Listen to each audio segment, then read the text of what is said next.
ಪ್ರಿಯ KS ಸ್ಪರ್ಧಾರ್ಥಿಗಳೇ, India for IAS YouTube ಚಾನಲ್ಗೆ ತಮ್ಮೆಲ್ಲರಿಗೂ ಆತ್ಮೀಯವಾದಂಥ ಸ್ವಾಗತ. ಎಲ್ಲರೂ ಕೂಡ ಮೇನ್ಸ್ ತಯಾರಿಯನ್ನು ಪ್ರಾರಂಭ ಮಾಡಿದ್ದೀರಾ ಆಲ್ರೆಡಿ. ಸೊ ಈಗ ಬಹಳಷ್ಟು ಜನ ಸ್ಟೂಡೆಂಟ್ಸು ನಮ್ಮ ಹತ್ರ ಏನು ರಿಕ್ವೆಸ್ಟ್ ಮಾಡ್ಕೊಂಡು ಅಂದರೆ, ಸರ್ ನಾನು ಬರೀ ಪ್ರಿಲಿಮ್ಸ್ಗೋಸ್ಕರ ಮಾತ್ರ ಓದಿದ್ದೆ, ಮೇನ್ಸ್ ಬಗ್ಗೆ ನನಗೆ ಒಂಚೂರು ಐಡಿಯಾನೇ ಇಲ್ಲ, ಆನ್ಸರ್ ರೈಟಿಂಗ್ ಹೇಗೆ ಮಾಡ್ಬೇಕಂತಾನೆ ಗೊತ್ತಾಗ್ತಿಲ್ಲ ಅಂತ ತುಂಬ ಜನ ಕೇಳ್ಕೊಂಡಿದ್ರು. ಸೊ ಆ ನಿಟ್ಟಿನೊಳಗಡೆ ಯಾರು for the first time mains ಬರೀತಾ ಇದ್ದೀರಾ, ಯಾರು ಬರೀ ಪ್ರಿಲಿಮ್ಸಿಗೆ ಮಾತ್ರ ತಯಾರಿ ಮಾಡಿದ್ರಿ, ಪ್ರಿಲಿಮ್ಸ್ ಚೆನ್ನಾಗಿದೆ, ಮೇನ್ಸ್ ಹೇಗೆ ಆನ್ಸರ್ಸ್ ಬರೀಬೇಕಂತ ಗೊತ್ತಾಗ್ತಿಲ್ಲ, ಸೊ ಅವ್ರೆಲ್ರಿಗೋಸ್ಕರನೂ ಈ ವಿಡಿಯೋನ ತಗೊಂಡು ಬಂದಿದ್ದೀವಿ. ಈ ವಿಡಿಯೋದಲ್ಲಿ ನಾವು ಬೇಸಿಕಲಿ ಆನ್ಸರ್ ರೈಟಿಂಗನ್ನು ಹೇಗೆ ಮಾಡೋದು, ಕ್ವಶನ್ಸನ್ನು ಅಂಡರ್ಸ್ಟ್ಯಾಂಡಿಂಗ್ ಹೇಗೆ ಮಾಡ್ಕೊಳ್ಬೇಕು, ಆಮೇಲೆ ಸ್ಟ್ರಕ್ಚರ್ ಆಫ್ ದ ಆನ್ಸರ್ ಹೇಗಿರುತ್ತೆ, ಇಂಟ್ರೊಡಕ್ಷನ್ ಹೇಗೆ ಬರೀಬೇಕು, ಕನ್ಕ್ಲೂಷನ್ ಹೇಗೆ ಬರೀಬೇಕು, ಇದೆಲ್ಲದರ ಕುರಿತು ನಾವು ಚರ್ಚೆಯನ್ನು ಮಾಡ್ತಾ ಹೋಗೋಣ. This is KS main special. ಇದೊಂದೇ ಅಲ್ಲ, ಇನ್ನೂ ಹಲವಾರು ವಿಡಿಯೋ ಇನಿಷಿಯೇಟಿವ್ಸ್ಗಳನ್ನ ನಾವು KS ಮೇನ್ಸ್ಗೋಸ್ಕರ ನಿಮಗೋಸ್ಕರ ತಗೊಂಡು ಬರ್ತೀವಿ. This is the first of them. So let us start. ಮೊದಲನೇದಾಗಿ ಏನಿದು ಮೇನ್ಸ್ ಆನ್ಸರ್ ರೈಟಿಂಗು, ಆಮೇಲೆ KPSC ನಮ್ಮಿಂದ ಎಕ್ಸ್ಪೆಕ್ಟ್ ಮಾಡೋವಂಥದ್ದೇನು, ಸಿಲೆಬಸ್ ಒಳಗಡೆ ಏನು ಮೆನ್ಷನ್ ಮಾಡಿದ್ದಾರೆ ಅಂತ ಮೊದಲು ನೋಡ್ಕೊಳ್ಳೋಣ. ಸೊ KS ಸಿಲೆಬಸ್ನ ನಾವು ನೋಡಿದಾಗ ಸಿಲೆಬಸ್ಸಲ್ಲಿ ಈ ಎರಡು ಅಂಶಗಳ ಬಗ್ಗೆ KS ಅಲ್ಲಿ ಮಾತಾಡಿರುವಂಥದ್ದು ಏನು, the examination shall be conventional, descriptive type in nature and all papers are compulsory ಅನ್ನುವಂಥದ್ದು.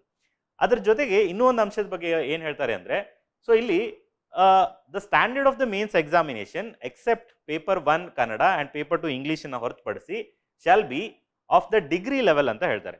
ಸೊ ಇಲ್ಲಿ ಬರ್ತಕ್ಕಂತಹ ನಾವು ಏನು ಮೇನ್ಸ್ಗೆ ಉತ್ತರವನ್ನು ಬರೀತೀವಿ, ಮೇನ್ಸ್ ಪೇಪರ್ಗಳನ್ನ ಬರೀತೀವಿ, ಎಸ್ಸೆ ಆಗಿರಬಹುದು, ಜನರಲ್ ಸ್ಟಡೀಸ್ 1, 2, 3, 4 ಆಗಿರಬಹುದು, ಇದೆಲ್ಲವೂ ಕೂಡ KPSC ಪ್ರಕಾರ ಏನಾಗುತ್ತೆ ಡಿಗ್ರಿ ಲೆವೆಲ್ ಆಫ್ ಡಿಫಿಕಲ್ಟಿ ಇರುತ್ತೆ ಆ್ಯಂಡ್ ನಮ್ಮ ಉತ್ತರಗಳನ್ನು ಕೂಡ ನಾವು ಆ ಲೆವೆಲಲ್ಲಿ ಬರೀಬೇಕು ಅನ್ನೋಂಥ ಎಕ್ಸ್ಪೆಕ್ಟೇಷನನ್ನು KPSC ನಮ್ಮಿಂದ ಮಾಡೋವಂಥದ್ದು.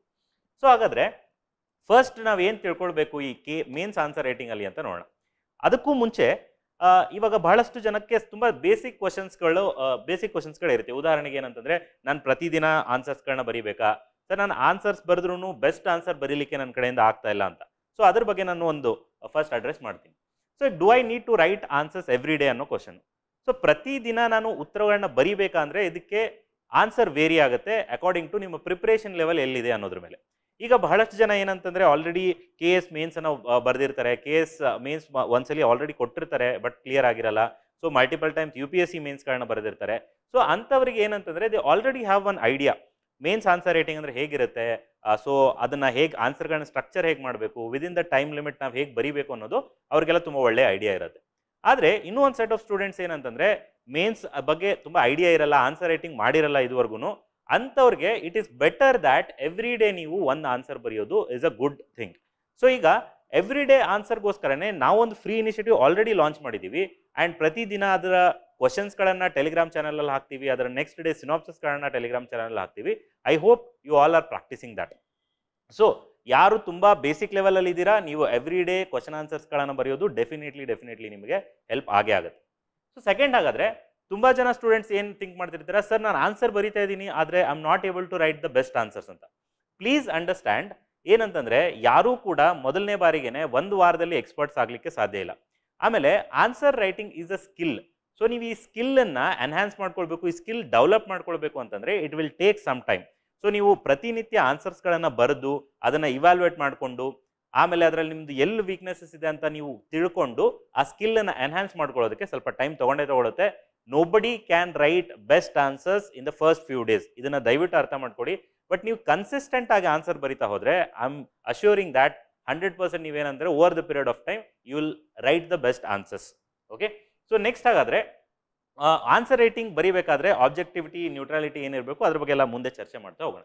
ಸೊ ಫಸ್ಟ್ ವಿಲ್ ಸಿ, ತುಂಬ ಮುಖ್ಯವಾದಂತಹ ಅಂಶ ಏನಪ್ಪ ಅಂತಂದರೆ, ಬರೆಯೋದಕ್ಕಿಂತ ಮುಂಚೆ, ನಾನು ಉತ್ತರವನ್ನು ಬರೆಯೋದಕ್ಕಿಂತ ಮುಂಚೆ ಪ್ರಶ್ನೆಗಳನ್ನು ಹೇಗೆ ನಾನು ಅರ್ಥೈಸ್ಕೊಳ್ತೀನಿ ಅನ್ನೋದು ಕೂಡ ಬಹಳಷ್ಟು ಇಂಪಾರ್ಟೆಂಟ್ ಆಗುತ್ತೆ.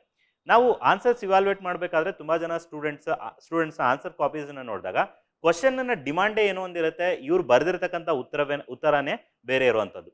ಸೊ ಹಾಗಾದರೆ ಅವ್ರು ಕೇಳಿರ್ತಕ್ಕಂಥ ಡಿಮಾಂಡ್ಗೆ ಕರೆಕ್ಟಾಗಿ ನಾನು ಅಡ್ರೆಸ್ ಮಾಡಬೇಕಾದ್ರೆ first of all I should understand the question very well. So ಈ ಕ್ವಶನ್ ಅಂಡರ್ಸ್ಟ್ಯಾಂಡ್ ಮಾಡ್ಕೊಳ್ಳೋದು ಹೇಗೆ ಹಾಗಾದರೆ ಮೇನ್ಸ್ ಕ್ವಶನ್ಗಳನ್ನು ಅಂತ ಫಸ್ಟ್ ತಿಳ್ಕೊಳ್ಳೋಣ. ನೋಡಿ, ಪ್ರತಿ ಮೇನ್ಸ್ ಕ್ವಶನ್ನಲ್ಲೂ ಕೂಡ generally there'll be 3 type of terms, 3 ರೀತಿಯಾದಂತಹ ಪದಗಳಿಂದ ಈ ಒಂದು ಪ್ರಶ್ನೆ ಮಾಡಲಾಗಿರುತ್ತೆ.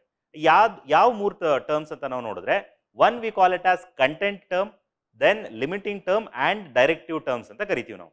ಸೊ ಕಂಟೆಂಟ್ ಟರ್ಮ್ ಅಂತಂದ್ರೆ ಏನು ಸರ್ ಹಂಗಂದ್ರೆ ಅಂತಂದ್ರೆ, ಸೊ ಈ ಕಂಟೆಂಟ್ ಟರ್ಮ್ ಅನ್ನುವಂಥದ್ದು ತುಂಬಾ ಮುಖ್ಯವಾದಂತಹ ಕೋರ್ ಡಿಮಾಂಡ್ ಏನಿರುತ್ತೆ ಕ್ವಶನ್ದು ಅದ್ರ ಬಗ್ಗೆ ಮಾತಾಡ್ತಕ್ಕಂಥ ಪದಗಳಿಗೆ ನಾವು ಕಂಟೆಂಟ್ ಟರ್ಮ್ ಅಂತ ಕರಿಬಹುದು.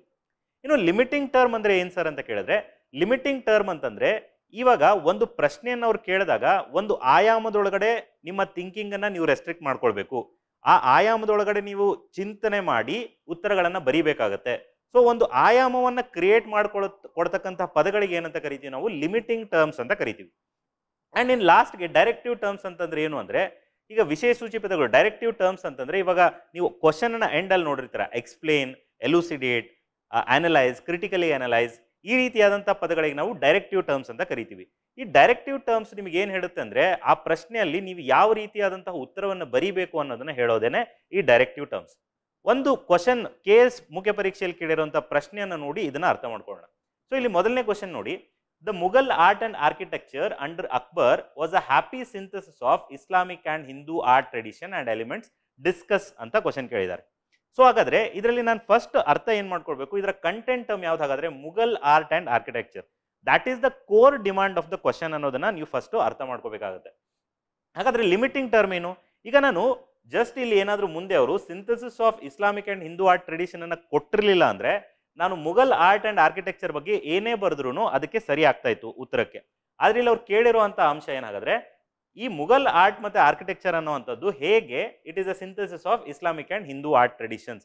ಸೊ ಅದು ನಿಮ್ಮನ್ನ ಲಿಮಿಟ್ ಮಾಡ್ತಾ ಇದೆ, ಅಥವಾ ನಿಮ್ಮ ಡಿಸ್ಕಷನ್ಗೆ ಒಂದು ಆಯಾಮವನ್ನು ಸೃಷ್ಟಿ ಮಾಡಿ ಕೊಡ್ತಾ ಇದೆ. So within that limitation you have to discuss ಅನ್ನುವಂಥದ್ದು. ಸೊ ಡಿಸ್ಕಸ್ ಅನ್ನುವಂಥದ್ದು it is a directive term. So ಎಲ್ಲ ಡೈರೆಕ್ಟಿವ್ ಟರ್ಮ್ ಬಗ್ಗೆ ನಾನು ಇವಾಗ ನೆಕ್ಸ್ಟ್ ಹೇಳ್ತಾ ಹೋಗ್ತೀನಿ. So this is how you have to find out the limiting term, content term and the directive term first. ಈ ಮೂರರ ಕ್ಲಾರಿಟಿ ನಿಮಗಿದ್ದಾಗ ಏನು ಆನ್ಸರ್ ಅಲ್ಲಿ ಏನು ಬರೀಬೇಕನ್ನೋ ಕ್ಲಾರಿಟಿ ಕೂಡ ನಿಮಗೆ ಈಸಿಯಾಗಿ ಸಿಗುತ್ತೆ. ಇನ್ನು ಕೆಲವು ಪ್ರಶ್ನೆಗಳಲ್ಲಿ ಹೇಗಿರುತ್ತೆ ಅಂದ್ರೆ, ಈ ಮೂರು ಪದಗಳಿರಲ್ಲ, ಅಲ್ಲಿ ಬರೀ ಏನಂತಂದ್ರೆ ಕಂಟೆಂಟ್ ಟರ್ಮ್ ಮತ್ತೆ ಡೈರೆಕ್ಟಿವ್ ಟರ್ಮ್ ಮಾತ್ರ ಇರಬಹುದು. ಉದಾಹರಣೆಗೆ ಇಲ್ಲಿ ನೋಡಿ, ಎಕ್ಸ್ಪ್ಲೇನ್ ಅಶೋಕಾಸ್ ಕಾನ್ಸೆಪ್ಟ್ ಆಫ್ ಧಮ್ಮ ಅಂತ ಇದೆ. ಸೊ ಇಲ್ಲಿ ಹಾಗಾದ್ರೆ ಏನ್ ಕೇಳಿದ್ದಾರೆ, ಡೈರೆಕ್ಟ್ ಆಗಿ ನಮ್ಗೆ only there is what, only there is content term, ಅಶೋಕನ ಧಮ್ಮ ಕಾನ್ಸೆಪ್ಟ್ ಬಗ್ಗೆ ನಾವು ಇಲ್ಲಿ ಎಕ್ಸ್ಪ್ಲೇನ್ ಮಾಡ್ತಾ ಹೋಗ್ಬೇಕು.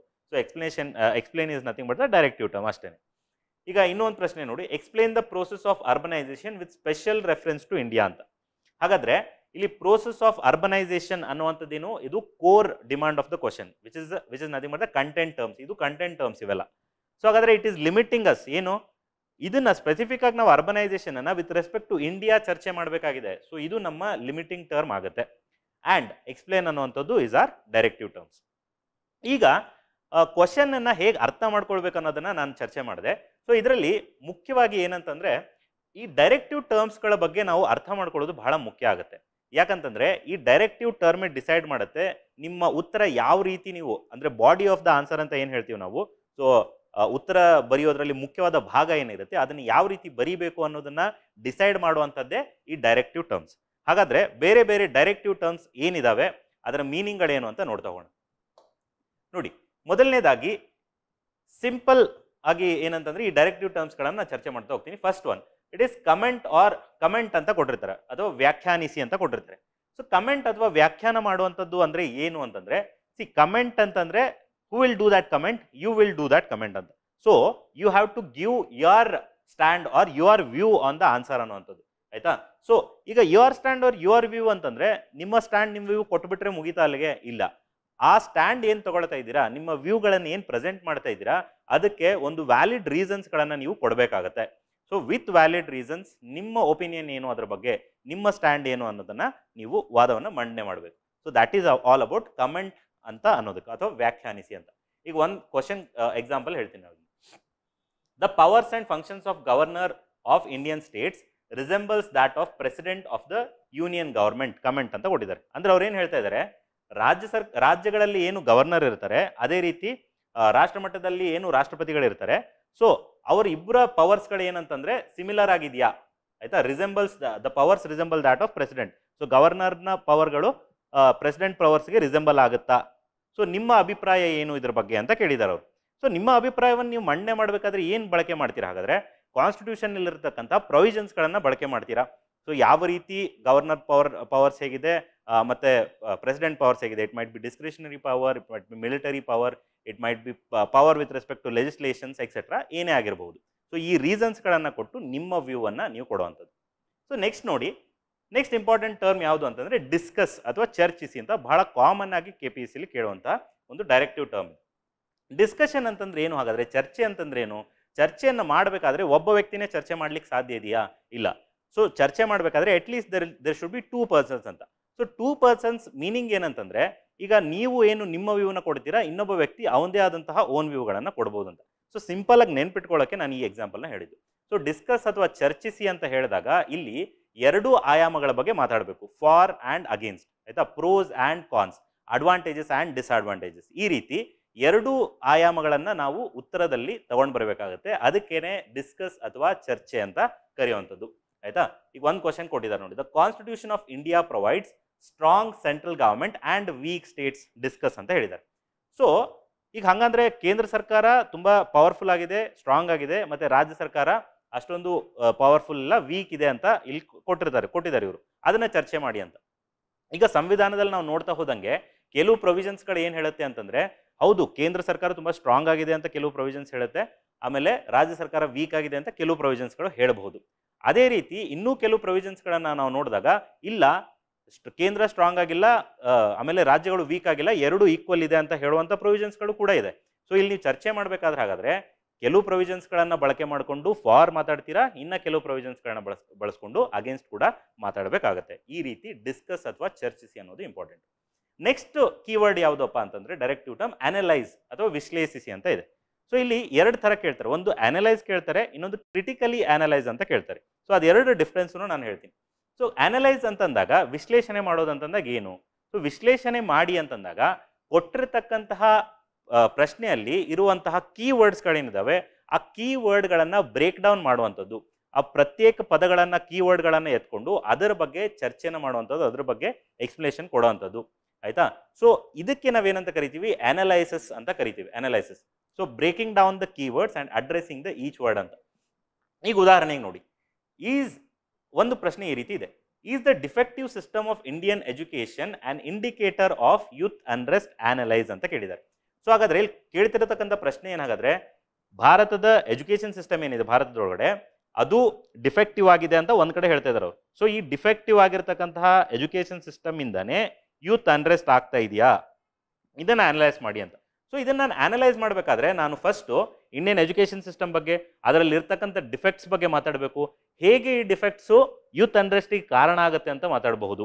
ಸೊ ಹೀಗೆ ಪ್ರತಿಯೊಂದು ಅಂಶವನ್ನ ತಗೊಂಡು ನಾನು ಅದರ ಬಗ್ಗೆ ಚರ್ಚೆ ಮಾಡ್ತಾ ಹೋದಾಗ ಅದು ಅನಲೈಸಿಸ್ ಅಂತ ಕಳಿಸ್ಕೊಳ್ಳುತ್ತೆ.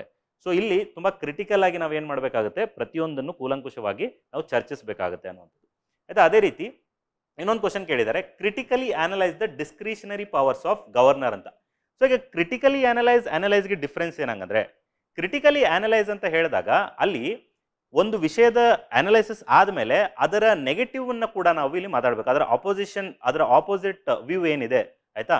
ಸೊ ಆ ಕೌಂಟರ್ ವ್ಯೂ ಬಗ್ಗೆನೂ ಕೂಡ ನಾವಿಲ್ಲಿ ಚರ್ಚೆ ಮಾಡಬೇಕಾಗುತ್ತೆ, ಅದಕ್ಕೆ ಕ್ರಿಟಿಕಲ್ ಅನಲೈಸಿಸ್ ಅಂತ ಕರಿಬಹುದು, ಆಯ್ತಾ. ಸೊ ಈಗ ಉದಾಹರಣೆ ನೋಡಿ, critically analyse the discretionary powers of governor. ಈಗ ತಾವೆಲ್ಲ ಚರ್ಚೆಯಲ್ಲಿ ಕೇಳಿರ್ತೀರ ಏನಂತಂದ್ರೆ, ಗವರ್ನರ್ಗೆ ತುಂಬಾ ಜಾಸ್ತಿ ಡಿಸ್ಕ್ರಿಷನರಿ ಪವರ್ಸ್ ಇದೆ, ವಿವೇಚನಾತ್ಮಕ ಅಧಿಕಾರಗಳು ಜಾಸ್ತಿ ಇದೆ ಗವರ್ನರ್ಗೆ ಅಂತ.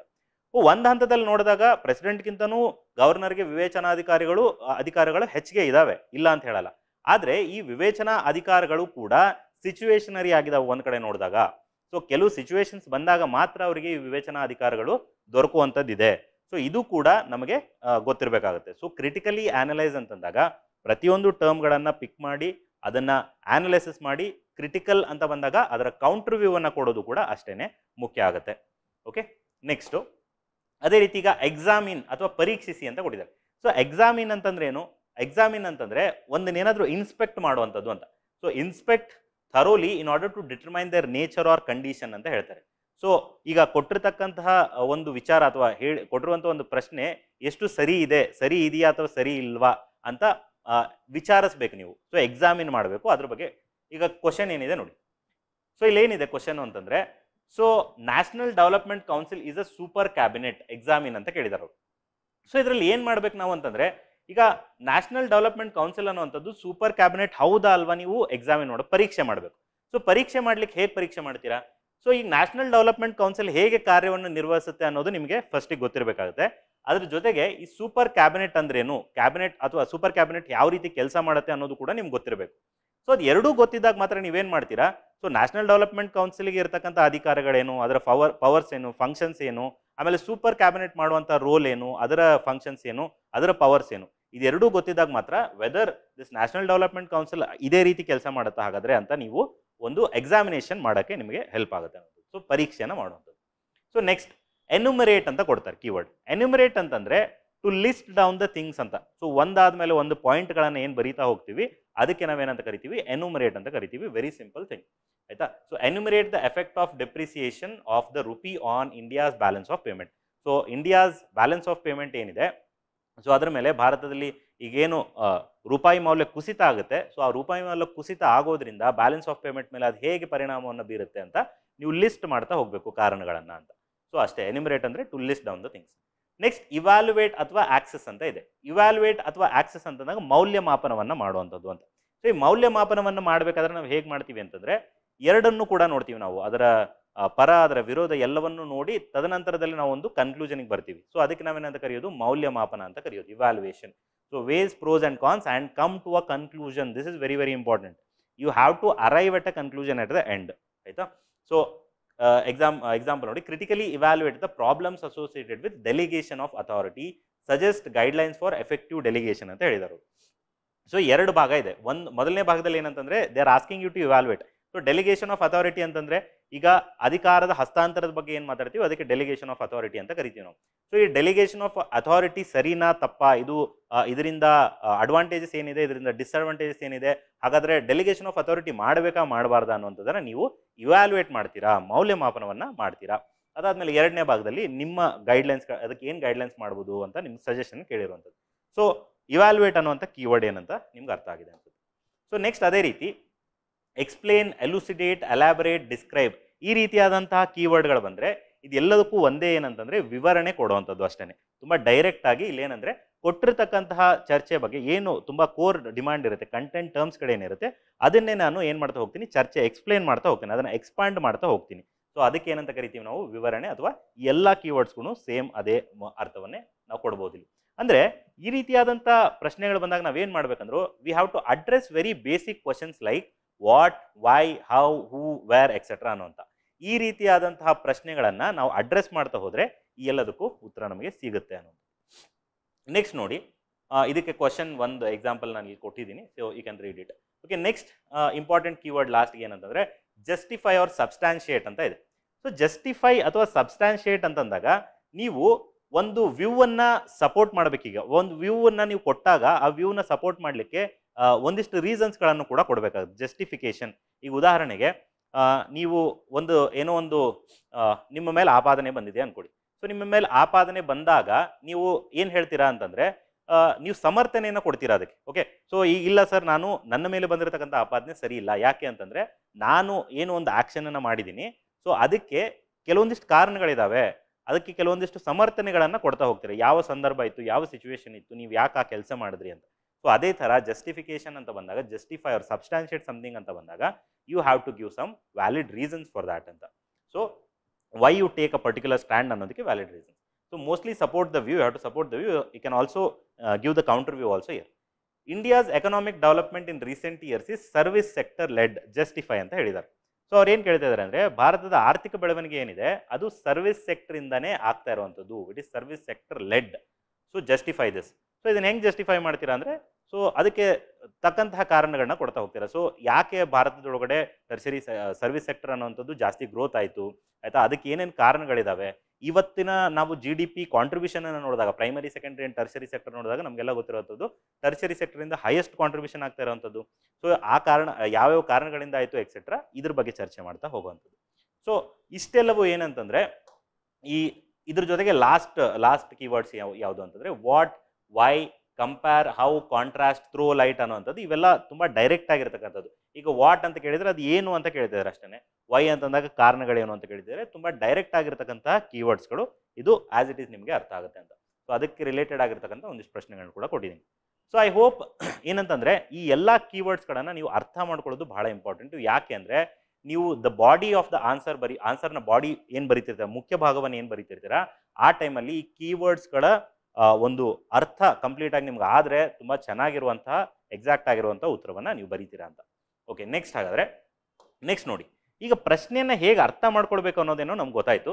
ಸೊ ಉತ್ತರದ ಸ್ಟ್ರಕ್ಚರ್ ಹೇಗಿರಬೇಕು, ರಚನೆ ಹೇಗಾಗಬೇಕು ಹಾಗಾದರೆ ಅಂತ ನಾವು ನೋಡಿದ್ರೆ ವೆರಿ ಸಿಂಪಲ್. ಎಲ್ಲರೂ ಹೇಳ್ತಾರೆ ಏನಂತಂದರೆ, ಸರ್ ಕ್ವಶನ್ ಒಂದು ಆನ್ಸರ್ ಬರೆದಾಗ ಅದರಲ್ಲಿ ಒಂದು ಇಂಟ್ರಡಕ್ಷನ್ ಇರುತ್ತೆ, ಒಂದು ಬಾಡಿ ಆಫ್ ದ ಆನ್ಸರ್ ಇರುತ್ತೆ, ಕನ್ಕ್ಲೂಷನ್ ಇರುತ್ತೆ.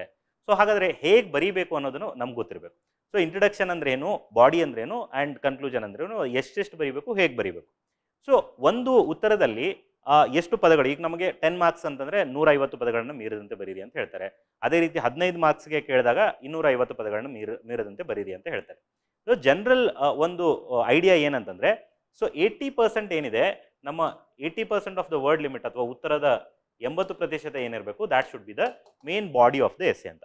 ಇನ್ನು 10%ದಷ್ಟು ಇಂಟ್ರಡಕ್ಷನ್ ಇರುತ್ತೆ, ಇನ್ನೊಂದು 10%ದಷ್ಟು ಕನ್ಕ್ಲೂಷನ್ ಇರುತ್ತೆ. ಆಯಿತಾ? ಸೊ ಪೀಠಿಕೆ, ಆಮೇಲೆ ಮುಖ್ಯವಾದಂತಹ ಭಾಗ, ಉತ್ತರದ ಮುಖ್ಯ ಭಾಗ, ಆಮೇಲೆ ಉಪಸಂಹಾರ ಅಂತ ಕರಿತೀವಿ ಕನ್ನಡದಲ್ಲಿ. ಸೊ ಇಷ್ಟು ಏನಂತಂದರೆ ವರ್ಡ್ ಲಿಮಿಟನ್ನು ಈ ರೀತಿ ಡಿವೈಡ್ ಮಾಡ್ಕೋಬೇಕು ಅಂತ. ಸೊ ಇದನ್ನು ತುಂಬ ಗಮನದಲ್ಲಿ ಇಟ್ಕೊಳ್ಳಿ. ಯಾಕಂದರೆ 10 ಮಾರ್ಕರ್ಸ್ 15 ಮಾರ್ಕರ್ಸಲ್ಲಿ ವರ್ಡ್ ಲಿಮಿಟ್ ತುಂಬ ಕಡಿಮೆ ಇರೋದ್ರಿಂದ ಬಹಳಷ್ಟು ಜನ ವಿದ್ಯಾರ್ಥಿಗಳು ಏನು ತಪ್ಪು ಮಾಡ್ತಾರೆ ಅಂದರೆ, ಇಂಟ್ರೊಡಕ್ಷನ್ನೇ ಅರ್ಧ ಪೇಜ್ ಗಟ್ಟಲೆ ಬರೆದು ಬಿಡ್ತಾರೆ. ಸೊ ಇಂಟ್ರೊಡಕ್ಷನ್ನೇ ನೀವು ಅರ್ಧ ಪೇಜ್ ಬರೆದ್ರೆ ನಿಮಗೆ ತುಂಬ ಇಂಪಾರ್ಟೆಂಟ್ ಪಾಯಿಂಟ್ಸ್ಗಳನ್ನು ಏನು ಅಡ್ರೆಸ್ ಮಾಡಬೇಕು ಅದನ್ನು ಅಡ್ರೆಸ್ಸೇ ಮಾಡಿರಲ್ಲ, ಹೀಗಾಗಿ ನಿಮಗೆ ಒಳ್ಳೆ ಮಾರ್ಕ್ಸ್ ಸಿಗಲ್ಲ ಅನ್ನೋದು.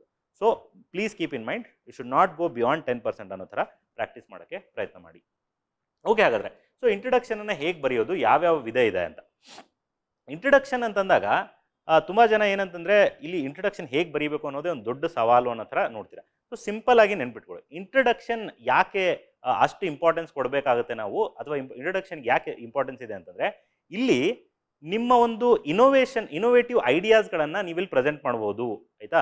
ಸೊ ಎಷ್ಟು ಇನೋವೇಟಿವ್ ಆಗಿ ನೀವು ಥಿಂಕ್ ಮಾಡ್ತೀರಾ ಅನ್ನೋದನ್ನು ನೀವು ಎಕ್ಸಾಮಿನರ್ಗೆ ಇಲ್ಲಿ ತೋರಿಸ್ಕೊಡ್ಬೋದು. ಅದಕ್ಕೆ ಒಂದು ಅವಕಾಶ ಸಿಗುತ್ತೆ ನಿಮಗೆ ಇಂಟ್ರೊಡಕ್ಷನ್ ಒಳಗಡೆ ಅಂತ.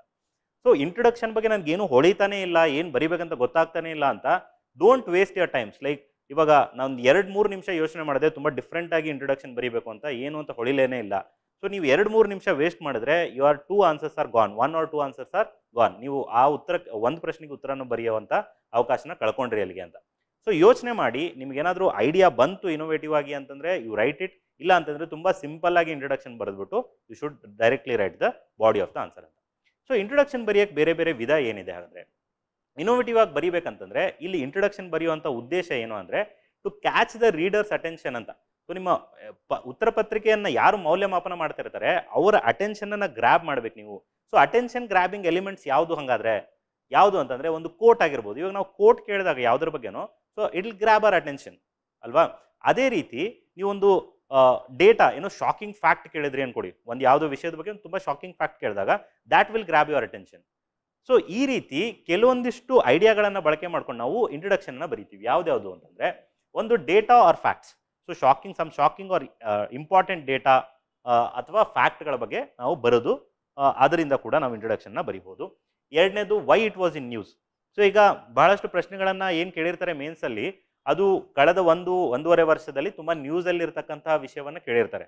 ಸೊ ಈ ವಿಷಯ ಅವ್ರು ಏನು ಕೇಳಿದ್ದಾರೆ, ಉದಾಹರಣೆಗೆ ಈಗ ಗವರ್ನರ್ ಮತ್ತು CM ನಡುವೆ ಇರತಕ್ಕಂಥ ಘರ್ಷಣೆ ಅಂತ ಕೇಳ್ಬೋದು. ಇದರ ಕುರಿತು ಪ್ರಶ್ನೆಗಳನ್ನ ಆಲ್ರೆಡಿ UPSC ಸಾಕಷ್ಟು ಬಾರಿ ಕೇಳಿದ್ದಾರೆ, KS ಅಲ್ಲಿ ಈ ಬಾರಿ ಕೇಳಬಹುದು. ಯಾಕಂದರೆ ಕಳೆದ 1 ವರ್ಷದ ನೀವು ಚರ್ಚೆಯನ್ನು ತಗೊಂಡಾಗ ಪರ್ಟಿಕ್ಯುಲರ್ಲಿ ಕೇರಳದಲ್ಲಾಗಿರ್ಬೋದು, ತಮಿಳುನಾಡಲ್ಲಾಗಿರ್ಬೋದು, ಆಯಿತಾ, ಇಲ್ಲಿ ಎಲ್ಲ ಸ್ಟೇಟ್ಗಳಲ್ಲೂ ಏನಂತಂದರೆ ಗವರ್ನರ್ ಮತ್ತು CM ನಡುವೆ ಇರತಕ್ಕಂಥ ಘರ್ಷಣೆ ನಮಗೆಲ್ಲ ಗೊತ್ತಿರುವಂಥ ವಿಷಯ.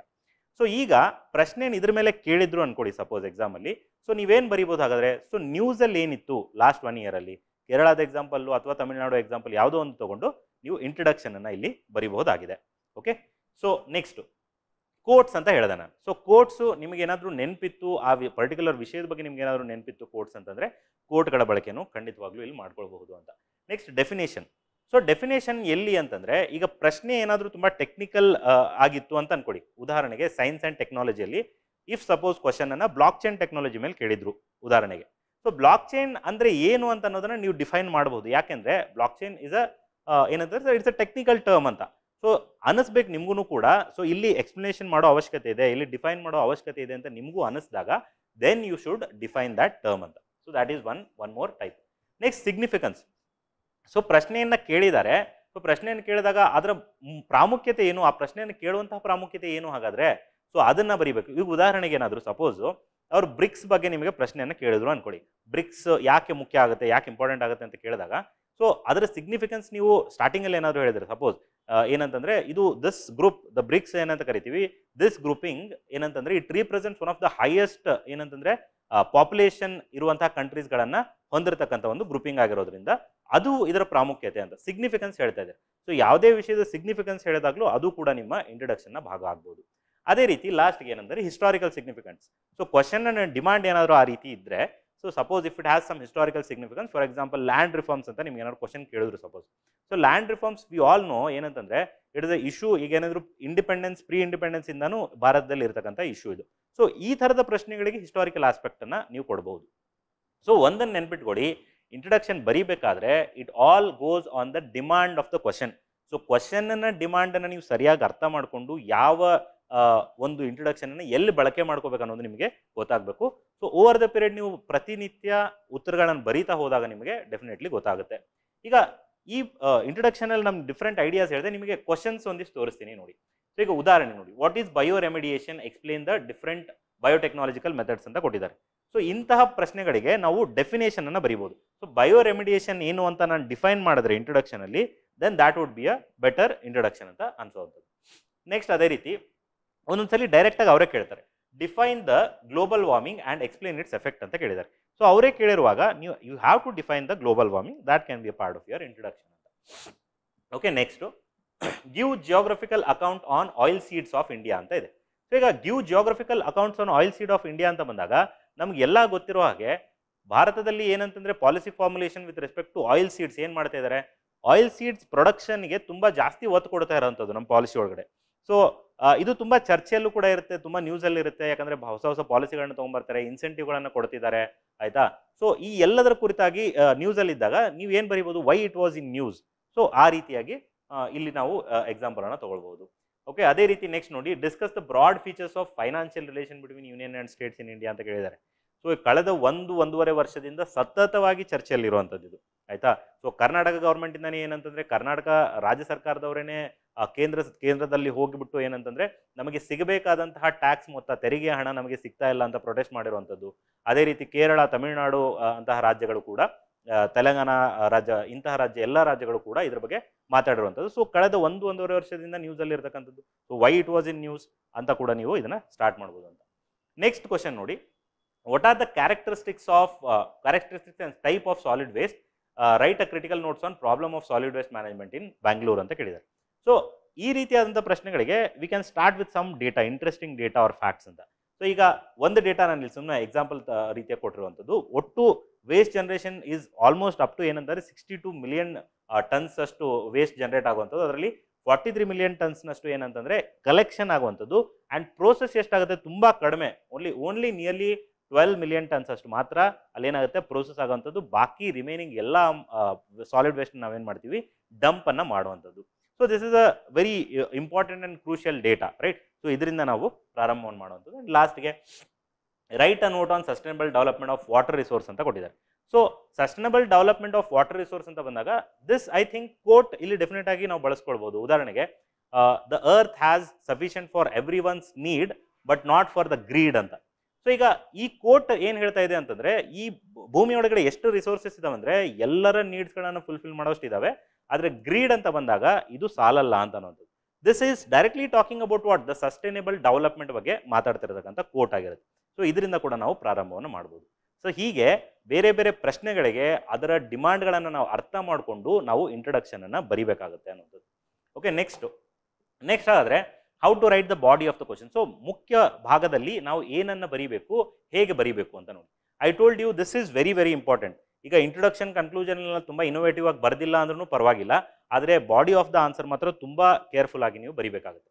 ಸೊ ಬಾಡಿ ಆಫ್ ದ ಇದರಲ್ಲಿ ಆನ್ಸರ್ನ ಬಾಡಿಯಲ್ಲಿ ಏನು ಬರೀಬೇಕಂತಂದರೆ 80% ಮೊದಲನೇದಾಗಿ ಅವ್ರು ಏನು ಡಿಮಾಂಡ್ ಮಾಡಿದ್ದಾರೆ. ಈಗ ಒಂದೊಂದು ಪ್ರಶ್ನೆಯಲ್ಲಿ ಒಂದೇ ಸಿಂಗಲ್ ಡಿಮಾಂಡ್ ಇರುತ್ತೆ, ಕೆಲವು ಪ್ರಶ್ನೆಗಳಲ್ಲಿ 2 ಅಥವಾ 3 ಡಿಮಾಂಡ್ಗಳು ಕೂಡ ಇರುತ್ತೆ. ಸೊ ಆ ಟೈಮಲ್ಲಿ ನಮಗೆ ಕ್ವಶನ್ ಅನಾಲಿಸಿಸ್ ಮಾಡಬೇಕಾದ್ರೆ ಕ್ಲಾರಿಟಿ ಬರಬೇಕು, ಈ ಕ್ವಶನ್ನ ಡಿಮಾಂಡ್ಗಳು ಎಷ್ಟಿದೆ, ಮುಖ್ಯವಾದಂಥ ಡಿಮಾಂಡ್ಸ್.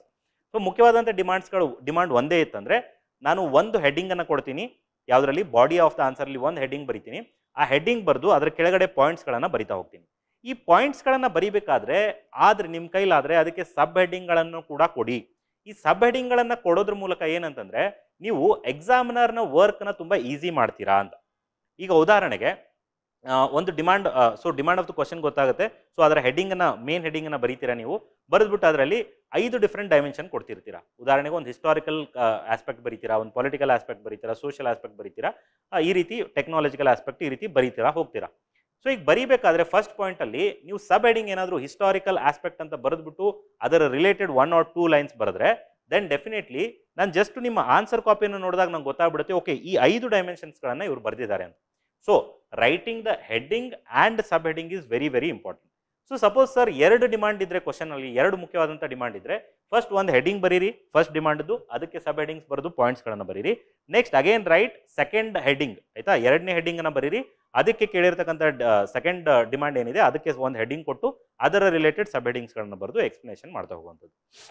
ನೆಕ್ಸ್ಟ್ ಹಾಗಾದರೆ ಆನ್ಸರ್ಗಳನ್ನು ಬರೀಬೇಕಾದ್ರೆ ಆನ್ಸರಲ್ಲಿ ಹೇಗೆ ಇನೋವೇಷನ್ನ ತೊಗೊಂಡು ಬರ್ಬೋದು ಅನ್ನೋಂಥದ್ದು. ಸೊ ಮೊದಲನೇದಾಗಿ ಇಲ್ಲಿ ಯಾವ ಜಾಗದಲ್ಲಿ ಯೂಸ್ ಮಾಡಲಿಕ್ಕಾಗುತ್ತೆ ಅಲ್ಲಿ ಎಲ್ಲ ಕಡೆ ಡೈಗ್ರಾಮ್ಸ್ಗಳ ಬಳಕೆಯನ್ನು ಮಾಡಿ. ಅತಿ ಮುಖ್ಯವಾಗಿ ಜಿಯೋಗ್ರಫಿ ಆನ್ಸರ್ಸ್ ಬರೀಬೇಕಾದ್ರೆ diagrams are very very important ಅಂತ. ಸೊ ಜಿಯೋಗ್ರಫಿ ಆನ್ಸರ್ಸ್ ಬರೀಬೇಕಾದ್ರೆ ಮ್ಯಾಪ್ಗಳ ಪ್ರಾಕ್ಟೀಸ್ ಮಾಡಿ. ಕರ್ನಾಟಕ ಮ್ಯಾಪ್ ಆಗಿರಬಹುದು, ಇಂಡಿಯಾ ಮ್ಯಾಪ್ ಆಗಿರಬಹುದು, ಅಥವಾ ವರ್ಲ್ಡ್ ಮ್ಯಾಪ್ ಕೂಡ ಆಗಿರಬಹುದು. ಸೊ ನೀವು ತುಂಬ ಎಕ್ಸಾಕ್ಟ್ ಮ್ಯಾಪನ್ನು ಡ್ರಾ ಮಾಡೋಕ್ಕೆ ಯಾರ ಕೈಲಿಂದನೂ ಸಾಧ್ಯ ಇಲ್ಲ, ಬಿಕಾಸ್ ಟೈಮ್ ಕನ್ಸ್ಟ್ರೇಂಟ್ ತುಂಬಾ ಇರುತ್ತೆ. ಸೊ ಒಂದು rough line diagram of Karnataka, India and world ಮ್ಯಾಪ್ನ ಮಾಡೋದು ಇವತ್ತೇ ಪ್ರಾಕ್ಟೀಸ್ ಮಾಡಿ, ತುಂಬಾ ಹೆಲ್ಪ್ಫುಲ್ ಆಗುತ್ತೆ. ಮಿನರಲ್ ರಿಸೋರ್ಸ್ ಬಗ್ಗೆ ಕೇಳಿದ್ರು, ಫಾರೆಸ್ಟ್ ರಿಸೋರ್ಸ್ ಬಗ್ಗೆ ಕೇಳಿದ್ರು, ಕ್ಲೈಮೇಟ್ ಟೈಪ್ಸ್ ಬಗ್ಗೆ ಕೇಳಿದ್ರು, ರಿವರ್ಸ್ಗಳ ಬಗ್ಗೆ ಕೇಳಿದ್ರು, ಪ್ರತಿಯೊಂದರಲ್ಲೂ ಕೂಡ ನಿಮಗೆ ಆ ಆನ್ಸರ್ಗಳಿಗೆ ಡೈಗ್ರಾಮ್ ಮಾಡುವಂಥ ಒಂದು ಅವಕಾಶ ಅಲ್ಲಿ ಸಿಗುತ್ತೆ. So you can do that. Even art and culture ಅಂತ ನಾವು ನೋಡಿದಾಗ ಆರ್ಟ್ ಬಗ್ಗೆ ಎಕ್ಸ್ಪ್ಲೇನ್ ಮಾಡಬೇಕಾದ್ರೆ ಅಲ್ಲೂ ಕೂಡ ನೀವು ಡೈಗ್ರಾಮ್ ಬಳಸ್ಬೋದು. ಉದಾಹರಣೆಗೆ ಈಗ ಅವರು ಒಂದು ಟೆಂಪಲ್ ಕನ್ಸ್ಟ್ರಕ್ಷನ್ ಬಗ್ಗೆ ಕೇಳಿದ್ರು, ಏನಂತಂದ್ರೆ ಪಂಚಹಟನ ಟೆಂಪಲ್ಸ್ ಬಗ್ಗೆ ಕೇಳಿದ್ರು ಅನ್ಕೊಳ್ಳಿ. ಸೊ ಅಲ್ಲಿ ನೀವು ಎಕ್ಸಾಕ್ಟ್ ಡೈಗ್ರಾಮೇ ಮಾಡಬೇಕಾಗಿಲ್ಲ, ಒಂದು ಸಿಂಪಲ್ ಲೈನ್ ಡೈಗ್ರಾಮ್ ರಿಪ್ರೆಸೆಂಟೇಷನ್ ಮಾಡಿದ್ರು ಕೂಡ ಅದು ಕೂಡ ನಿಮಗೆ ಡೆಫಿನೆಟ್ಲಿ ಹೆಲ್ಪ್ ಆಗುತ್ತೆ. ಸೊ ಈ ರೀತಿಯಾದಂತಹ ಡೈಗ್ರಾಮ್ಸ್ಗಳನ್ನು ಪ್ರಾಕ್ಟೀಸ್ ಮಾಡುವಂಥದ್ದು. ಅದೇ ರೀತಿ ಈಗ ಸೈನ್ಸ್ ಆ್ಯಂಡ್ ಟೆಕ್ನಾಲಜಿ ಅಂತ ಬಂದಾಗ, ಸೊ ಈಗ ನ್ಯೂಕ್ಲಿಯರ್ ರಿಯಾಕ್ಟರ್ ಬಗ್ಗೆ ಏನಾದರೂ ಅವ್ರು ಎಕ್ಸ್ಪ್ಲೇನ್ ಮಾಡಿ ಅಂತ ಕೇಳಿದ್ರೆ ಒಂದು simple line diagram of nuclear reactor would fetch you some good marks ಅಂತ. ಸೊ ಈ ರೀತಿ ಡೈಗ್ರಾಮ್ಸ್ಗಳ ಬಳಕೆಯನ್ನು ಎಲ್ಲೆಲ್ಲಿ ಮಾಡಬಹುದು ಅನ್ನೋದನ್ನು ಅರ್ಥ ಮಾಡಿಕೊಂಡು ಅಲ್ಲೆಲ್ಲ ಮಾಡಿ. ಸೊ ಫೋರ್ಸ್ಫುಲಿ ದಯವಿಟ್ಟು ಎಲ್ಲೂ ಕೂಡ ಡೈಗ್ರಾಮನ್ನು ಫೋರ್ಸ್ಫುಲಿ ಫಿಟ್ ಮಾಡೋಕ್ಕೆ ಟ್ರೈ ಮಾಡೋಕೆ ಹೋಗ್ಬಿಡಿ. ಓನ್ಲಿ ಇಫ್ ದ ಡಿಮಾಂಡ್ಗೆ ಸರಿ ಹೊಂದೋ ಥರ ಇದ್ರೆ ಮಾತ್ರ ಬಳಕೆ ಮಾಡ್ಕೊಳ್ಳೋದು. ನೆಕ್ಸ್ಟ್ ಫ್ಲೋ ಚಾರ್ಟ್ಸ್ಗಳ ಬಳಕೆ. ಈಗ ಫ್ಲೋ ಚಾರ್ಟ್ಸ್ಗಳನ್ನು ಕೂಡ ಬಹಳಷ್ಟು ಕಡೆ ಬಳಕೆ ಮಾಡ್ಕೊಳ್ಳೋದು. ಈಗ ಏನಂದ್ರು ಪ್ರೋಸೆಸ್ ಬಗ್ಗೆ ಕೇಳಿದ್ರು, ಎಕ್ಸಾಂಪಲ್ ಒಂದು ಕ್ವಶನಲ್ಲಿ ಏನಾದರೂ ಯಾವುದೋ ಒಂದು ಪ್ರೋಸೆಸ್ಸನ್ನು ಎಕ್ಸ್ಪ್ಲೇನ್ ಮಾಡಿ ಅಂತ ಕೇಳಿದ್ರು, ಪ್ಲಾನಿಂಗ್ ಪ್ರೋಸೆಸ್ ಎಕ್ಸ್ಪ್ಲೇನ್ ಮಾಡಿ ಅಂತ ಕೇಳಿದ್ರು. ಸೊ ಪ್ಲಾನಿಂಗ್ ಪ್ರೋಸೆಸ್ಸನ್ನು ನೀವು ಎಕ್ಸ್ಪ್ಲೇನ್ ಮಾಡಬೇಕಾದ್ರೆ ಈಗ new planning process of Niti Aayog which has the bottom up approach ಅಂತ. ಸೊ ಈ ಬಾಟಮ್ ಅಪ್ ಅಪ್ರೋಚ್ ಹೇಗಾಗುತ್ತೆ ಅಂತ ಪ್ರೋಸೆಸ್ಸನ್ನು ನೀವು ಎಕ್ಸ್ಪ್ಲೇನ್ ಮಾಡಬೇಕಾದ್ರೆ definitely you can use the good ಏನಂತಂದರೆ ಫ್ಲೋ ಚಾರ್ಟ್ಗಳ ಬಳಕೆಯನ್ನು ಮಾಡ್ಕೊಳ್ಳುವಂಥದ್ದು. ಅದೇ ರೀತಿ ಬಹಳಷ್ಟು ಜಾಗಗಳಲ್ಲಿ ಫ್ಲೋ ಚಾರ್ಟ್ ಯೂಸ್ ಆಗುತ್ತೆ ನಿಮಗೆ in your science and technology for explaining a process. For example the same blockchain technology. So blockchain technology ಹೇಗೆ ವರ್ಕ್ ಆಗುತ್ತೆ ಅಂತ ನಿಮಗೆ ಕೇಳಿದ್ರೆ you can make a very good ಏನಂತಂದರೆ flow chart they are also. So ಈ ರೀತಿ flow ಚಾರ್ಟ್ಗಳ ಬಳಕೆಯನ್ನು ಎಲ್ಲೆಲ್ಲಾಗುತ್ತೆ ಅಲ್ಲೂ ಕೂಡ ಫ್ಲೋ ಚಾರ್ಟ್ಗಳನ್ನ ಮಾಡ್ಕೋಬೋದು. ಸರ್ ಈಗ ನಮಗೆ ಗುಡ್ ಮಾರ್ಕ್ಸ್ ಬರಬೇಕಾದ್ರೆ ಒಂದು ಬೆಟರ್ ಆನ್ಸರ್ಗೂ ಆಮೇಲೆ ಒಂದು ನಾಟ್ ಸೋ ಬೆಟರ್ ಆನ್ಸರ್ಗೂ ಡಿಫ್ರೆನ್ಸ್ ಏನು ಅಂತ. ಸೊ ಬೆಟರ್ ಆನ್ಸರ್ಗೂ ನಾಟ್ ಸೋ ಬೆಟರ್ ಆನ್ಸರ್ಗೂ ಡಿಫ್ರೆನ್ಸ್ ಏನಂತಂದರೆ ಡೈಮೆನ್ಷನ್ಸ್ಗಳನ್ನು ಎಲ್ಲರೂ ಅದನ್ನೇ ಬರೆದಿರ್ತಾರೆ, ಆದರೆ ಮಾರ್ಕ್ಸ್ ಮ್ಯಾಟ್ರ್ ಎಲ್ಲಾಗುತ್ತೆ ಅಂದರೆ ನೀವು ಬರೆದಿರ್ತಕ್ಕಂತಹ ಏನು ಡೈಮೆನ್ಷನ್ಸ್ಗಳನ್ನ ಬರೆದಿರ್ತೀರಾ ಅದಕ್ಕೆ ಸರಿಯಾದಂಥ ಎಕ್ಸಾಂಪಲ್ಸ್ಗಳನ್ನ ಕೊಟ್ಟಿದ್ದೀರಾ ಅನ್ನೋದನ್ನು ಯೋಚನೆ ಮಾಡಿ. ಸೊ ಈ ಎಕ್ಸಾಂಪಲ್ಸ್ಗಳನ್ನ ಕೊಡೋದು ಬಹಳನೇ ಮುಖ್ಯ. ಯಾಕೆಂದರೆ ನಾನು ಜಸ್ಟು ಈಗ ಹೇಳೋದಕ್ಕೂ ಅದಕ್ಕೆ ಎಕ್ಸಾಂಪಲ್ ಕೊಡೋದಕ್ಕೂ ಡಿಫ್ರೆನ್ಸ್ ಇದೆ. ಉದಾಹರಣೆಗೆ ಈಗ ಇಂಡಿಯಾದಲ್ಲಿ ವಿತ್ ರೆಸ್ಪೆಕ್ಟ್ ಟು ವುಮೆನ್ ಏನಂತಂದರೆ ಹೆಲ್ತ್ ಇಶ್ಯೂಸು ತುಂಬ ಇದ್ದಾವೆ. ಸೊ ಹೆಲ್ತ್ ಇಶ್ಯೂಸ್ ಇದೆ ಅಂತ ನಾನು ಜಸ್ಟ್ ಹೇಳಿದ್ರೆ ನಡೆಯಲ್ಲ, ನಾನೇನಾದರೂ ಅದಕ್ಕೆ ಎಕ್ಸಾಂಪಲ್ ರೀತಿಯಾಗಿ ಈಗ ಇತ್ತೀಚೆಗೆ ಬಂದಿರತಕ್ಕಂಥ ನ್ಯಾಷನಲ್ ಫ್ಯಾಮಿಲಿ ಹೆಲ್ತ್ ಸರ್ವೆ ಏನು ಹೇಳುತ್ತೆ ಅಂತಂದರೆ more than 50% of the women ಏನಿದ್ದಾರೆ ಭಾರತದೊಳಗಡೆ ದೇ ಆರ್ ಆಲ್ ಎನಿಮಿಕ್ ಅಂತ ಹೇಳುತ್ತೆ. ಸೊ ಇದನ್ನು ನಾನು ಎಕ್ಸಾಂಪಲ್ ಕೊಟ್ಟಾಗ ನಾನು ಹೇಳಿರ್ತಕ್ಕಂಥ ಸ್ಟೇಟ್ಮೆಂಟ್ಗೆ ಒಂದು ವೇಟೇಜ್ ಬರೋವಂಥದ್ದು. ಸೊ ಇದನ್ನು ದಯವಿಟ್ಟು ನೆನ್ಪಿಟ್ಕೊಳ್ಳಿ. ಮ್ಯಾಕ್ಸಿಮಮ್ ಎಲ್ಲೆಲ್ಲಿ ಎಕ್ಸಾಂಪಲ್ಸ್ಗಳನ್ನ ಕೊಡೋಕ್ಕಾಗುತ್ತೆ ಅಲ್ಲೆಲ್ಲ ಕೂಡ ಎಕ್ಸಾಂಪಲ್ಸ್ಗಳನ್ನ ಕೊಡುವಂಥದ್ದು. ಅದೇ ರೀತಿ ರೆಲೆವೆಂಟ್ ಡೇಟಾವನ್ನು ಬರೆಯೋದು ಕೂಡ ಅಷ್ಟೇ ಮುಖ್ಯ, ಆಯಿತಾ. ಈಗ ರೆಲೆವೆಂಟ್ ಡೇಟಾ ಏನು ಸರ್? ಈಗ ನೋಡಿ, ಉದಾಹರಣೆಗೆ ಈಗ ಭಾರತದಲ್ಲಿ ಏನಂತಂದರೆ ವಾಟರ್ ಕ್ರೈಸಿಸ್ ಬಗ್ಗೆ ನೀವು ಮಾತಾಡ್ತಿದ್ದೀರಾ ಅನ್ಕೊಡಿ. So there is lot of water crisis in India ಅಂತ ನೀವು ಹೇಳಿಬಿಟ್ರೆ ಹಾಗಾದರೆ ಹೇಗೆ ನಂಬಬೇಕು ಎಕ್ಸಾಮಿನರ್ ಅದನ್ನು? ಸೊ ಇತ್ತೀಚೆಗೆ ಬಂದಿರತಕ್ಕಂಥ ನೀತಿ ಆಯೋಗ್ ರಿಪೋರ್ಟ್ ಏನು ಹೇಳುತ್ತೆ ಹಾಗಾದರೆ? So 18% of the world's population ಇಂಡಿಯಾದಲ್ಲಿದ್ದು just 4 to 5% of the global water resource ಮಾತ್ರ ಇಂಡಿಯಾದಲ್ಲಿದೆ. ಸೊ ನಾನು ಈ 18% of the population 4 to 5% of the water resource ಅಂತ ನಾನು ಗ್ಲೋಬಲ್ ವಾಟರ್ ರಿಸೋರ್ಸ್ ಅಂತ ನಾನು ಹೇಳಿದಾಗ ನನ್ನ ಈ ಡೇಟಾನೇ ಹೇಳುತ್ತೆ ಇಂಡಿಯಾದಲ್ಲಿ ಎಷ್ಟರ ಮಟ್ಟಿಗೆ ವಾಟರ್ ಕ್ರೈಸಿಸ್ ಇದೆ ಅಂತ ಈ ಡೇಟಾದ ಮೂಲಕನೇ ನಾನು ಹೇಳಬಹುದು. ಸೊ ಹೀಗೆ data also place a very very crucial role. So ಈ ಡೇಟಾನ ಎಲ್ಲಿಂದ ಎತ್ಕೊಳ್ಬೇಕು, ಈ ಎಕ್ಸಾಂಪಲ್ಸ್ಗಳನ್ನ ಎಲ್ಲಿಂದ ಎತ್ಕೊಳ್ಬೇಕು, ಡೇಟಾಗಳು ನಿಮಗೆ best of the best data ಸಿಗೋದು government sources like Karnataka budget, Karnataka economic survey, Indian budget and India's economic survey. ಇಲ್ಲಿಂದ ಬಹಳಷ್ಟು ಡೇಟಾ ಸಿಗುತ್ತೆ. But make sure that data overwhelm ಕೂಡ ಆಗಬಾರ್ದು.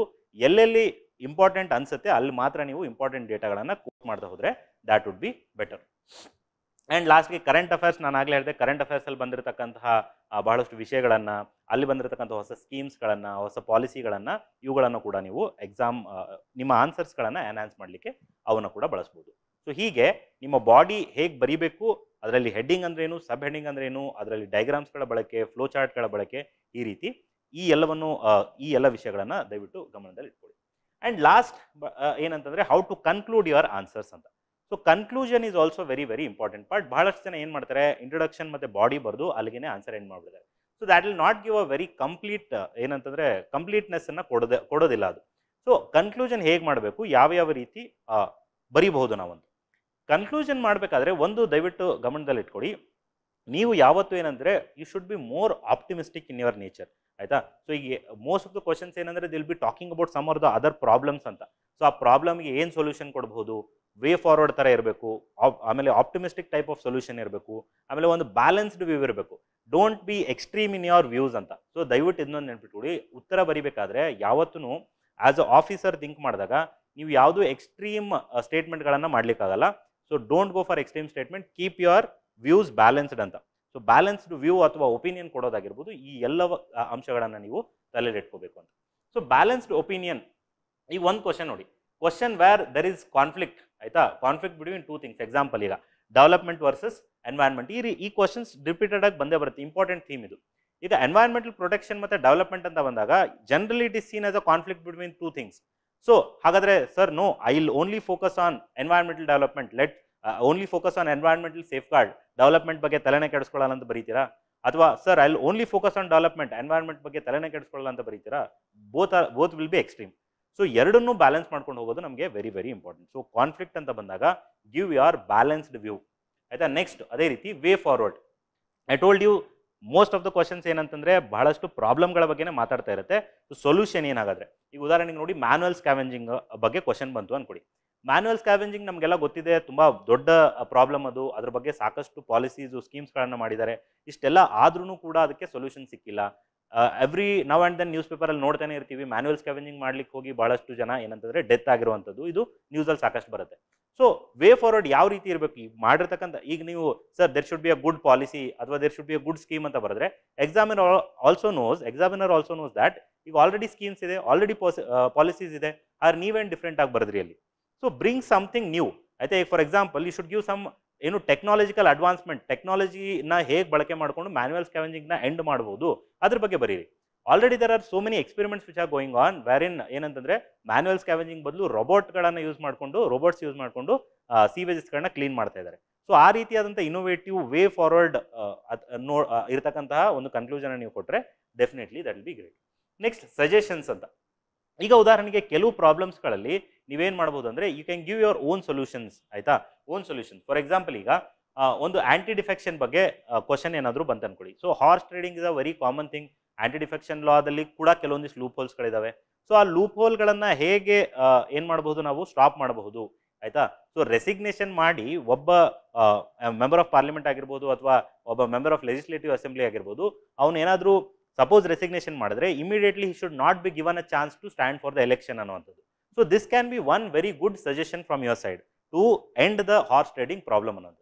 So you can come up with your own suggestions, that will also be a good part. And ಲಾಸ್ಟ್ಗೆ best practices, ಆಯಿತಾ. Best practices ಅಂತಂದರೆ ಇವಾಗ ಒಂದಿಷ್ಟು ಪ್ರಾಬ್ಲಮ್ಸ್ಗಳಿಗೆ ಏನಂತಂದರೆ ನಾವು ಬೇರೆ ಅವರನ್ನು ನೋಡಿ ಕೂಡ ಕಲಿಬಹುದು. ಉದಾಹರಣೆಗೆ ಈಗ ಸಾಲಿಡ್ ವೇಸ್ಟ್ ಮ್ಯಾನೇಜ್ಮೆಂಟ್ ಬೆಂಗಳೂರಲ್ಲಿ ಒಂದು ಪ್ರಶ್ನೆ ಕೇಳಿದ್ದಾರೆ, ಬೆಂಗಳೂರಲ್ಲಿ ಸಾಲಿಡ್ ವೇಸ್ಟ್ ಮ್ಯಾನೇಜ್ಮೆಂಟ್ ಪ್ರಾಬ್ಲಮ್ ಯಾವ ಮಟ್ಟಿಗಿದೆ ಅಂತ. ಸೊ ನಮ್ಮ ಇಂಡಿಯಾದಲ್ಲೇ ಕೆಲವೊಂದಿಷ್ಟು states they are doing very well. Some cities, for example Bhopal ಅಂತ ನಾವು ತಗೊಂಡಾಗ ಮಧ್ಯಪ್ರದೇಶಲ್ಲಿ it is doing very well in the solid waste management. So way for ನಾನು ಈಗ best of the best practices ಅಂತ ಬರೀಬೇಕಾದ್ರೆ that can be my conclusion ಅಂತ. So ಈ ರೀತಿಯಾಗಿ again you can use the quotes also to conclude your answer. So ಹೀಗೆ ಬೇರೆ ಬೇರೆ ಅಪ್ರೋಚ್ಗಳನ್ನು ನಾವು ಬಳಕೆ ಮಾಡ್ಬೋದು, again depending upon the demand of the question ಅನ್ನೋಂಥದ್ದನ್ನು ಅರ್ಥ ಮಾಡ್ಕೊಳ್ಳಿ. ಸೊ ಹೀಗೆ ಮುಖ್ಯ ಐ ಥಿಂಕ್ ಏನಂತಂದರೆ ಒಂದು ಸುದೀರ್ಘವಾದಂಥ ಚರ್ಚೆ ಒಳಗಡೆ ನಿಮಗೆ ಸಾಕಷ್ಟು ಮಾಹಿತಿಯನ್ನು ಕೊಡೋಕ್ಕೆ ಟ್ರೈ ಮಾಡಿದ್ದೀನಿ. ಒಂದು ಹೌ ಟು ಅಂಡರ್ಸ್ಟ್ಯಾಂಡ್ ದ ಕ್ವಶನ್ನ ಅನಲೈಸಿಸ್ ಹೇಗೆ ಮಾಡೋದು, ಆನ್ಸರ್ನ ಬರೀಬೇಕಾದ್ರೆ ಆನ್ಸರ್ ಸ್ಟ್ರಕ್ಚರ್ ಹೇಗೆ ಮಾಡೋದು ಅನ್ನೋಂಥದ್ದನ್ನು ನಿಮ್ಗೆ ಆಲ್ರೆಡಿ ನಾನು ತಿಳಿಸ್ಕೊಟ್ಟಿದ್ದೀನಿ. So make the best use of this. ಈಗ ಇಂಡಿಯಾ ಫಾರ್ IAS ಅಲ್ಲಿ we are coming up with lot of different initiatives. ಕೆಲವೊಂದಿಷ್ಟು ಫ್ರೀ ಇನಿಷಿಯೇಟಿವ್ಸ್, ಕೆಲವೊಂದಿಷ್ಟು ಪೇಡ್ ಇನಿಷಿಯೇಟಿವ್ಸ್ಗಳ ಜೊತೆಗೆ ಬರ್ತಾ ಇದ್ದೀವಿ. ಒಂದು ಆಲ್ರೆಡಿ ವಿ ಹ್ಯಾವ್ ಸ್ಟಾರ್ಟೆಡ್ ಏನಂತಂದರೆ ಡೈಲಿ ಆನ್ಸರ್ ರೈಟಿಂಗ್ ಚಾಲೆಂಜನ್ನು ಸ್ಟಾರ್ಟ್ ಮಾಡಿದ್ದೀವಿ. ದಯವಿಟ್ಟು ಡೈಲಿ ಆನ್ಸರ್ ರೈಟಿಂಗ್ ಚಾಲೆಂಜನ್ನು ತಗೊಳ್ಳಿ. Every day you write the answers, definitely you will thank us later. Second ಏನಂತಂದರೆ we are coming up with 2 different test series. ಒಂದು ಅಭ್ಯಾಸ test series ಮತ್ತು ಕದನ ಟೆಸ್ಟ್ ಸೀರೀಸ್ ಜೊತೆಗೂ ಕೂಡ ಬರ್ತಾ ಇದ್ದೀವಿ. ಅಭ್ಯಾಸ ಟೆಸ್ಟ್ ಸೀರೀಸಲ್ಲಿ ಇವಾಗ ನಿಮ್ಗೆ ಆಲ್ರೆಡಿ ಗೊತ್ತಿದೆ, ವಿ ಆರ್ ವೆರಿ ಮಚ್ ಏನಂತಂದರೆ we got very overwhelming response for the Abhyas prelims test series. ಪ್ರತಿದಿನ ಬಂದು ಕ್ವಶನ್ಸ್ಗಳನ್ನು ಸಾಲ್ವ್ ಮಾಡಿದ್ದೀರಾ, ತುಂಬ ಜನರಿಗೆ ಹೆಲ್ಪ್ ಮಾಡಿದೆ ಅಂತ ಕೂಡ ನಮಗೆ ನೀವೇ ಕಮೆಂಟ್ ಮಾಡಿ. And on your popular demand we have brought ಅಭ್ಯಾಸ ಮೇನ್ಸ್ ಟೆಸ್ಟ್ ಸೀರೀಸ್ ಅಂತ. ಸೊ ಅಭ್ಯಾಸ ಮೇನ್ಸ್ ಟೆಸ್ಟ್ ಸೀರೀಸಲ್ಲಿ ಪ್ರತಿದಿನ ನೀವು will be writing for 1 hour 6 questions every day. So that initiative is also starting this Monday. ಇದೇ Monday ನಾವು ಅದನ್ನು start ಮಾಡ್ತಾ ಇದ್ದೀವಿ. ಆ್ಯಂಡ್ ಸೇಮ್ ಥಿಂಗ್ ಕದನ ಮೇನ್ಸ್ ಟೆಸ್ಟ್ ಸೀರೀಸ್ ಕೂಡ ಸ್ಟಾರ್ಟ್ ಆಗಿದೆ. ಸೊ ಇದೇ 12th ಇಂದ ಕದನ ಮೇನ್ಸ್ ಟೆಸ್ಟ್ ಸೀರೀಸ್ ಸ್ಟಾರ್ಟ್ ಆಗಿದೆ. 22 ಟೆಸ್ಟ್, ಫುಲ್ ಲೆಂತ್ ಟೆಸ್ಟ್ ಎಲ್ಲವೂ ಕೂಡ 250 ಮಾರ್ಕ್ಸಿಗೆ ಬರೀತೀರಾ for 3 hours. Evaluation, feedback, mentorship, everything is included in the Kadana mains test series. Next ಅದೇ ರೀತಿ we are also coming up with 2 classroom programmes. ಒಂದು mains plus ಅನ್ನುವಂಥ enrichment programme, wherein exclusive KS mains ಟಾಪಿಕ್ಸ್ಗಳನ್ನು ನಾವು ಅಲ್ಲಿ cover ಮಾಡಿಕೊಡ್ತಾ ಇದ್ದೀವಿ. ಅದ್ರ ಜೊತೆಗೆ we are also coming up with KS revision express programme. So mains revision express ಪ್ರೋಗ್ರಾಮಲ್ಲಿ ವಿ ಆರ್ ಕವರಿಂಗ್ ಏನಂತಾರೆ very important topic based on KS and UPSC PYQ themes basis ಮೇಲೆ. ಅದೇ ರೀತಿ ಲಾಸ್ಟ್ 1 year ಅಲ್ಲಿ ನ್ಯೂಸಲ್ಲಿ ಇರ್ತಕ್ಕಂಥ ಇಂಪಾರ್ಟೆಂಟ್ ಕರೆಂಟ್ ಅಫೇರ್ಸ್, ಈ ಎಲ್ಲದರ basis ಮೇಲೆ ರಿವಿಷನ್ ಎಕ್ಸ್ಪ್ರೆಸ್ ಪ್ರೋಗ್ರಾಮ್ ಜೊತೆಗೂ ಕೂಡ ನಾವು ಬರ್ತಾ ಇದ್ದೀವಿ. ಸೊ ಈ ಎಲ್ಲ ಫ್ರೀ ಇನಿಷಿಯೇಟಿವ್ಸ್ ಹಾಗೂ ಪೇಡ್ ಇನಿಷಿಯೇಟಿವ್ಸ್ಗಳ ಬೆಸ್ಟ್ ಬೆನಿಫಿಟನ್ನು ನೀವು ತಗೊಳ್ತೀರಾ ಅಂದ್ಕೊಂಡಿದ್ದೀನಿ. And make the best use of it. And ನೀವು KS ಆಫೀಸರ್ ಆಗುವಂತಹ ನಿಮ್ಮ ಕನಸನ್ನು ಆದಷ್ಟು ಬೇಗ ನನಸು ಮಾಡ್ಕೊಳ್ತೀರಿ ಅಂದ್ಕೊಂಡಿದ್ದೀನಿ. Thank you.